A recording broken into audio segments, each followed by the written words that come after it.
So hello everyone, welcome back to my channel learn well. I hope आप सभी अच्छे होंगे। आज के इस वीडियो में हम डिस्कस करने जा रहे हैं relationship of managerial economics with decision science.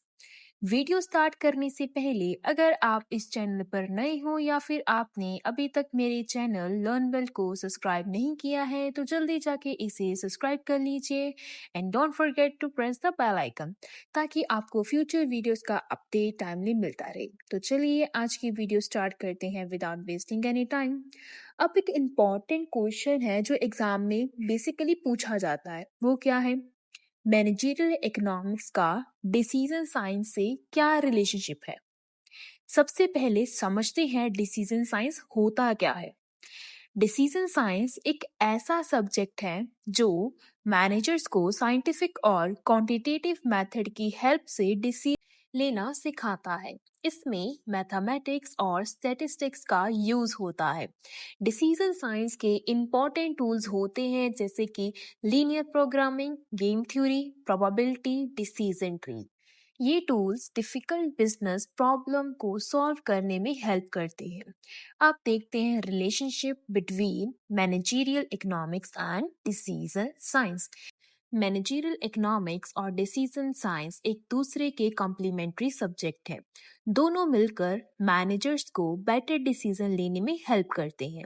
इसका सिंपल फॉर्मूला है managerial economics plus decision science will equals to better business decision। Managerial economics बताती है क्या डिसीजन लेने चाहिए और क्यों लेने चाहिए। डिसीजन साइंस बताती है उस डिसीजन को मैथमेटिकली और साइंटिफिकली कैसे एनालाइज करें। यानी managerial economics equals to economic logic and decision science equals to quantitative tools. दोनों को कंबाइन करके कंपनी बेस्ट डिसीजन लेती है। अब देखते हैं how managerial economics uses decision science. Managerial economics provide the what and why. ये बताती है कि प्राइस को बढ़ाना चाहिए या फिर कम करना चाहिए, प्रोडक्शन इंक्रीज करनी चाहिए या फिर नहीं करनी चाहिए, और इन्वेस्टमेंट करना चाहिए या फिर नहीं। और ये भी बताती है कि क्यों करना चाहिए। For decision, while decision science provides the how through numbers and models, decision science ये भी बताती है कि डिसीजन मैथमेटिकली कैसे प्रूव होगा, डाटा का एनालिसिस कैसे होगा, प्रोबेबिलिटी कितनी है और रिस्क कितना है। सपोज एक कंपनी को डिसीजन करना है कि नई फैक्ट्री पंजाब में बनाई जाए या फिर हरियाणा में। सो मैनेजरियल इकोनॉमिक्स कहेगी कि डिमांड, कॉस्ट, लेबर और एक्सपेक्टेड प्रॉफिट को कंपेयर करो, और डिसीजन साइंस कहेगी कि डाटा कलेक्ट करो, प्रोबेबिलिटी एनालिसिस करो, कॉस्ट बेनिफिट एनालिसिस करो और लीनियर प्रोग्रामिंग यूज करो। उसके बाद फाइनल डिसीजन लो। अब इसे एग्जाम्पल के थ्रू समझते हैं। एक online shopping company cell start करना चाहती है। मैनेजरियल इकोनॉमिक्स एनालिसिस करेगी कि सेल देने से डिमांड कितनी बढ़ेगी और प्रॉफिट पर क्या इफेक्ट पड़ेगा। एंड डिसीजन साइंस कैलकुलेट करेगी कि कितना डिस्काउंट देना चाहिए और कितना एक्सपेक्टेड प्रॉफिट होगा एंड रिस्क कितना है। दोनों मिलकर कंपनी को बेस्ट डिसीजन लेने में हेल्प करते हैं। सो स्टूडेंट, अब हम समझेंगे कि मैनेजरियल इकोनॉमिक्स का कनेक्शन डिसीजन साइंस के साथ कैसे होता है। मैनेजरियल इकोनॉमिक्स हमें इकोनॉमिक प्रिंसिपल्स और थ्योरीज प्रोवाइड करता है, जबकि डिसीजन साइंस इन प्रिंसिपल्स को प्रैक्टिकल डिसीजन मेकिंग के लिए स्टैटिस्टिकल और मैथमेटिकल टूल्स के थ्रू अप्लाई करता है। हमारा सबसे पहले पॉइंट आ जाता है फोरकास्टिंग ऑफ डिमांड। डिमांड का प्रिडिक्शन लगाना। मैनेजरियल इकोनॉमिक्स कंज्यूमर बिहेवियर को एनालाइज करता है, जैसे कि कंज्यूमर की बाइंग हैबिट्स क्या है, प्राइस चेंज होने पर डिमांड कितनी चेंज होगी, कंज्यूमर इनकम बढ़ने या घटने से डिमांड पर क्या इफेक्ट पड़ेगा? Decision science in economics concept को यूज करके statistical method, time series analysis और रिग्रेशन एनालिसिस की हेल्प से फ्यूचर डिमांड प्रिडिक्ट करता है। अब देखते हैं एग्जाम्पल। फॉर एग्जाम्पल फ्लिपकार्ट की। अब हम फ्लिपकार्ट की एग्जाम्पल देखते हैं। फ्लिपकार्ट फेस्टिवल सीजन के टाइम सेल्स प्रेडिक्ट करता है। पास सेल्स डाटा को डिसीजन साइंस के थ्रू एनालाइज किया जाता है और डिमांड के इकोनॉमिक प्रिंसिपल्स को मैनेजरियल इकोनॉमिक्स प्रोवाइड करता है। इससे फ्लिपकार्ट को पता चल जाता है कि फेस्टिवल सीजन में कितनी प्रोडक्ट की डिमांड होगी और कितना इन्वेंट्री मेंटेन करना है। Our second point is cost and production analysis. Second connection है हमारा cost and production analysis.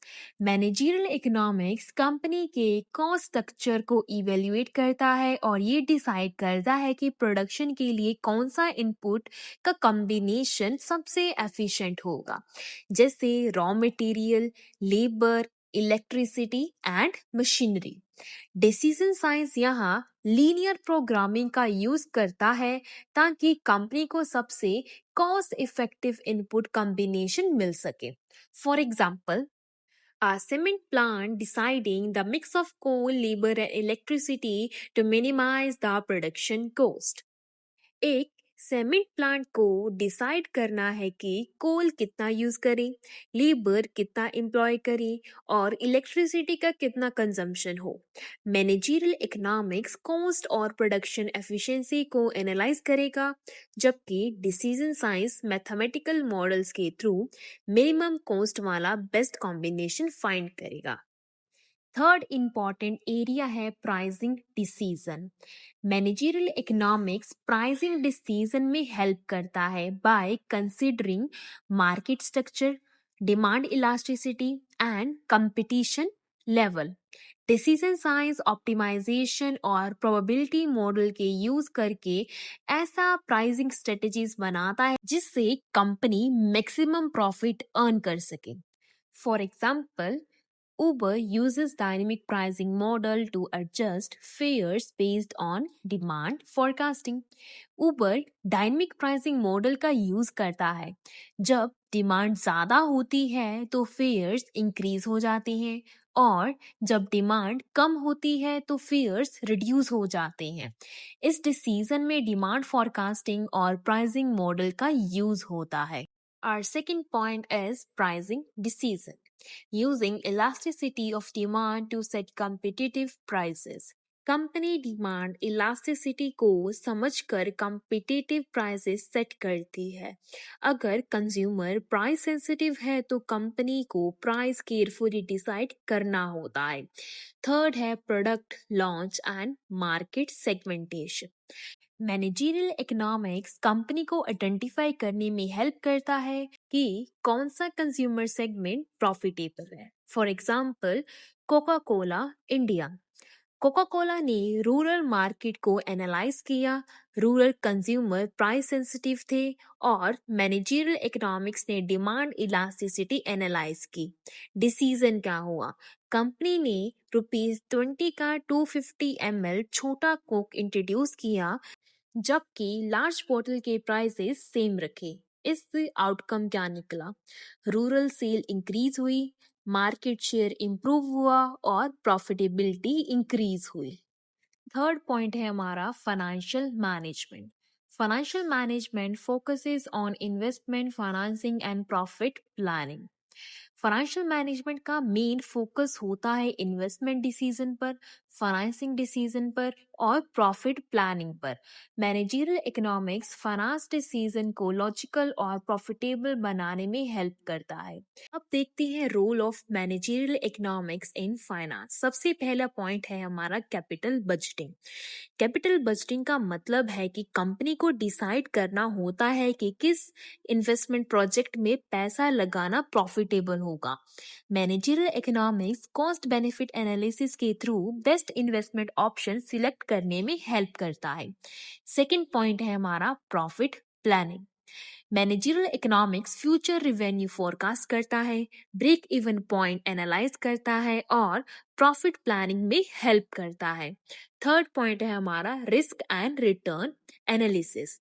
Business decision में अनसर्टिनिटी होती है, तो मैनेजरियल इकोनॉमिक्स इकोनॉमी प्रिंसिपल्स के थ्रू रिस्क और एक्सपेक्टेड रिटर्न को एनालाइज करता है।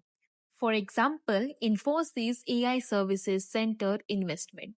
अगर इन्फोसिस एक नया एआई सर्विस सेंटर स्टार्ट करना चाहता है, तो managerial economics opportunity cost evaluate करेगा सबसे पहले, देन एक्सपेक्टेड प्रॉफिट कैलकुलेट करेगा, फिर उसके बाद रिस्क को एनालाइज करेगा। Finance team NPV, net present value and IRR, internal rate of return जैसे फाइनेंशियल टूल्स अप्लाई करेगा। फोर्थ पॉइंट है हमारा investment and capital budgeting. Managerial economics में अपॉर्चुनिटी को समझने में हेल्प करता है और risk return trade off analyse करता है। डिसीजन साइंस में NPV, IRR and sensitivity analysis और प्रोबेबिलिटी बेस्ड रिस्क असेसमेंट का यूज करता है। For example, Infosys AI investment.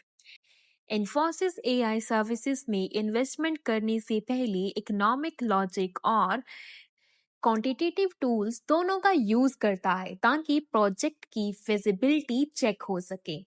Next point है हमारा risk and uncertainty management. Business decision में अनसर्टिनिटी होती है एंड मैनेजरियल इकोनॉमिक्स ऑल्टरनेटिव को आइडेंटिफाई करता है और अनसर्टिनिटी एनालाइज करता है। एंड डिसीजन साइंस में decision tree, simulation techniques and probability analysis का यूज करके रिस्क को मेजर करता है। For example, pharmaceutical company use probability model to estimate success rate of drug trials. Drug trials में success होने की प्रोबेबिलिटी कैलकुलेट करने के लिए कंपनीज प्रोबेबिलिटी मॉडल्स का यूज करती है। अब एक प्रैक्टिकल एग्जांपल देखते हैं, किसका? प्रैक्टिकल एग्जांपल ऑफ इंटीग्रेशन का। मान लीजिए एक कंपनी को दो मशीन्स में से एक चूज करनी है। मशीन ए जो कि चीपर है लेकिन एफिशिएंसी कम है, एंड मशीन बी जो कि एक्सपेंसिव है लेकिन एफिशिएंसी ज्यादा है। तो मैनेजरियल इकोनॉमिक्स का यूज करके इवेल्युएट करेंगे, जिसमें हमें पता चलता है कि cost benefit analysis, opportunity cost और प्रोडक्शन इम्पैक्ट के बारे में। Whereas decision science calculate करेगा net present value, simulation and probability analysis को, जिसका रिजल्ट निकलता है कि मैनेजर एक रैशनल और क्वांटिटेटिव डिसीजन ले सकता है सिर्फ गेस के बेसिस पर। अब देखते हैं relation of managerial economics with functional areas of management. Student, managerial economics सिर्फ थ्योरीज तक लिमिटेड नहीं है, ये मैनेजमेंट को डिफरेंट फंक्शनल एरियाज जैसे कि production, marketing, finance, human resource management और सप्लाई चेन मैनेजमेंट के साथ भी कनेक्टेड होता है। सबसे पहला पॉइंट है हमारा प्रोडक्शन मैनेजमेंट। प्रोडक्शन मैनेजमेंट का फोकस होता है एफिशिएंट प्रोडक्शन पर, कॉस्ट मिनिमाइजेशन पर, रिसोर्सेज का ऑप्टिमम यूज पर एंड प्रोडक्शन प्रोसेस की प्लानिंग और कंट्रोलिंग पर, ताकि गुड्स और सर्विसेज एफिशिएंटली प्रोड्यूस हो सके। एंड मैनेजरियल इकोनॉमिक्स टूल जैसे कि cost analysis, production function, economics of scale, decision science tool जैसे कि linear programming, queuing models and optimisation technique का यूज होता है इसमें। For example, Toyota uses lean production and just-in-time system economics determines efficient resources allocation while the decision science model production scheduling. Toyota learns production और just-in-time system का use करता है और economic efficient resources allocation decide करता है। Decision science production scheduling improve करता है। हमारा सेकंड पॉइंट आ जाता है marketing management. Marketing management deal करता है मार्केट रिसर्च के साथ, प्राइसिंग, प्रमोशन, सेल्स स्ट्रेटजीज के साथ। रोल क्या है मैनेजरियल इकोनॉमिक्स का मार्केटिंग में? हमारा सबसे पहला पॉइंट आ जाता है मार्केटिंग के अंदर demand analysis and forecasting. Consumer behaviour को समझना और फ्यूचर सेल प्रिडिक्ट करना। डिसीजन साइंस टेक्निक का यूज करके कंपनी बेटर मार्केटिंग डिसीजन लेती है। नेक्स्ट पॉइंट है हमारा ह्यूमन रिसोर्स मैनेजमेंट। एचआरएम का फोकस होता है एम्प्लॉयज रिक्रूटमेंट पर, ट्रेनिंग, परफॉर्मेंस मैनेजमेंट पर एंड कंपनसेशन पर। अब देखते हैं role of managerial economics in human resource management. Role क्या है मैनेजरियल इकोनॉमिक्स का ह्यूमन रिसोर्स मैनेजमेंट में? सबसे पहला पॉइंट आ जाता है वेज डिटर्मिनेशन। लेबर डिमांड और सप्लाई एनालिसिस के थ्रू फेयर वेजेस डिसाइड की जाती है। सेकंड पॉइंट है प्रोडक्टिविटी एनालिसिस। एम्प्लॉयज आउटपुट को एनालाइज करके एफिशिएंसी इंप्रूव की जाती है। थर्ड है इंसेंटिव स्कीम। एम्प्लॉयज को मोटिवेट करने के लिए बोनस और रिवार्ड डिजाइन किए जाते हैं ताकि जो हमारे एम्प्लॉयज हैं मोटिवेटेड फील करें। For example Infosys performance linked incentive provide करता है। मैनेजरियल इकोनॉमिक्स इंश्योर करता है कि वेजेस और इंसेंटिव्स एम्प्लॉय आउटपुट के अकॉर्डिंग हो एंड टैलेंट रिटेन हो एंड प्रोडक्टिविटी इंप्रूव हो। नेक्स्ट पॉइंट है supply chain management. Supply chain management deal करता है लॉजिस्टिक्स के साथ, इन्वेंट्री के साथ एंड डिस्ट्रीब्यूशन के साथ। रोल क्या है मैनेजरियल इकोनॉमिक्स का सप्लाई चेन मैनेजमेंट में? सबसे पहला पॉइंट है इन्वेंट्री मैनेजमेंट। इन्वेंट्री मैनेजमेंट में होल्डिंग कॉस्ट और शॉर्टेज कॉस्ट को मिनिमाइज करना होता है। सेकंड है ऑप्टिमल डिस्ट्रीब्यूशन, मतलब वेयर हाउस लोकेशन डिसाइड करना। Third cost effectiveness, transportation cost और शॉर्टेज कॉस्ट के बीच बैलेंस मेंटेन करना। For example Amazon uses EOQ to optimize the inventory. Amazon EOQ model का यूज करता है इन्वेंट्री ऑप्टिमाइज करने के लिए। इससे आउटकम क्या निकलेगा? स्टोरेज कॉस्ट रिड्यूस होता है, डिलीवरी फास्ट होती है एंड कस्टमर सेटिस्फाइड होते हैं। अब इस चैप्टर की हम कॉम्प्रिहेंसिव केस स्टडी करेंगे। केस स्टडी हमने ली है रिलायंस जियो एंट्री इनटू टेलीकॉम। प्रॉब्लम क्या है? रिलायंस जियो को highly competitive Indian telecom market में एंटर करना था। Application of managerial economics across functional area. सबसे पहले आ जाता है मार्केटिंग। मार्केटिंग में डिमांड एनालिसिस करना, प्राइस इलास्टिसिटी स्टडी करना, अफोर्डेबल प्लान्स लॉन्च किया। सेकंड है फाइनेंस, टावर्स और इंफ्रास्ट्रक्चर के लिए कैपिटल एक्सपेंडिचर कैलकुलेट किया गया, एक्सपेक्टेड रेवेन्यू एस्टिमेट किए गए। थर्ड है production and operation. Production and operation में एफिशिएंट इंफ्रास्ट्रक्चर डेवलप किया गया ताकि मिलियंस यूजर हैंडल हो सके। एंड HRM, एम्प्लॉयज रिक्रूट और ट्रेन किए गए। डिसीजन, अब डिसीजन में क्या आया? Launch free trials offer and low cost data plan. Reliance Jio ने फ्री ट्रायल ऑफर्स लॉन्च किए, low cost data plans introduce किए। इस सब से आउटकम क्या निकला? फर्स्ट ईयर में मिलियन सब्सक्राइबर मिले, कंपिटिटर्स को स्ट्रॉन्ग कंपटीशन मिला, मार्केट शेयर इंक्रीज हुआ। ये शो करता है कि मैनेजरियल इकोनॉमिक्स का इंटीग्रेशन सभी फंक्शनल एरियाज के साथ कंपनी को स्ट्रेटेजिक सक्सेस अचीव करने में हेल्प करता है। नीचे एक डायग्राम दी गई है, वो किसकी है? मैनेजरियल इकोनॉमिक्स की है, जिसमें हमने प्रोडक्शन पढ़ा, मार्केटिंग को पढ़ा, finance, HRM and supply chain, इन सभी को हमने ऑलरेडी कवर कर लिया है। सो स्टूडेंट, हम कह सकते हैं कि मैनेजरियल इकोनॉमिक्स एक ब्रिज की तरह काम करता है जो इकोनॉमिक्स थ्योरी को प्रैक्टिकल बिजनेस डिसीजन से कनेक्ट करता है।